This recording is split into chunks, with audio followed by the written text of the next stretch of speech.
দাবানলের বিরুদ্ধে লড়াই করে বেঁচেছেন টিস্ট্রিন নামের এক ভদ্রলোক।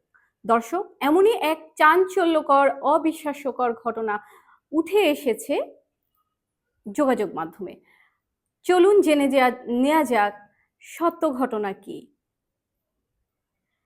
আজকের বিশ্বের অনলাইন প্ল্যাটফর্ম থেকে সরাসরি যুক্ত আছি আমি আসপিয়া খন্দকার। ভয়াবহ দাবানলে বিশ্বব্যাপী পুড়ছে যুক্তরাষ্ট্রের ক্যালিফোর্নিয়া অঙ্গরাজ্য। লস অ্যাঞ্জেলস শহরের অদূরে সূত্রপাত হওয়া আগুনে দাউ দাউ করে জ্বলেছে একরের পর একর জমি। কয়েক লাখ মানুষকে নিরাপদে সরে যাওয়ার নির্দেশ দেওয়া হয়েছে, কিন্তু ইটেনের ভয়াবহ অগ্নিকাণ্ডের মধ্যেও বাড়ি ছেড়ে যাননি 34 বছর বয়সী এই কাঠমিস্ত্রি ভদ্রলোক। দাবানলের আগুনের লেলিহান শিখা জ্বালিয়ে দিচ্ছিল তার বাড়ির বেড়া।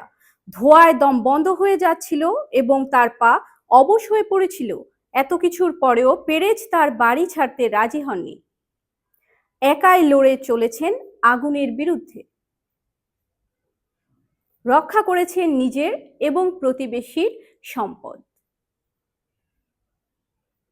তাকে সরে যেতে বলেছিলেন পুলিশ, অন্যান্য প্রশাসন, কিন্তু পালানোর পরিবর্তে পেরেজ তার সম্পত্তি এবং পাশের প্রতিবেশীর বাড়িঘর বাঁচানোর চেষ্টা করে যাচ্ছিলেন।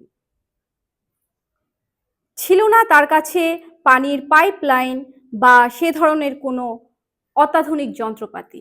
বাধ্য হয়ে তার হাতের কাছে থাকা দুটি জলের পাত্র থেকে সে অনবরত পানি ঢালতে থাকে আগুনে, এবং এক সময় সে সফল হয়ে যায়। পেরেজ তার এক সাক্ষাৎকারে বলেন, বাড়ির সামনের উঠোনে আগুন ধরে গেছে, পাম গাছগুলো জ্বলে উঠছে, মনে হচ্ছিল যেন সিনেমার কোনো কিছু একটা দেখতে পাচ্ছি।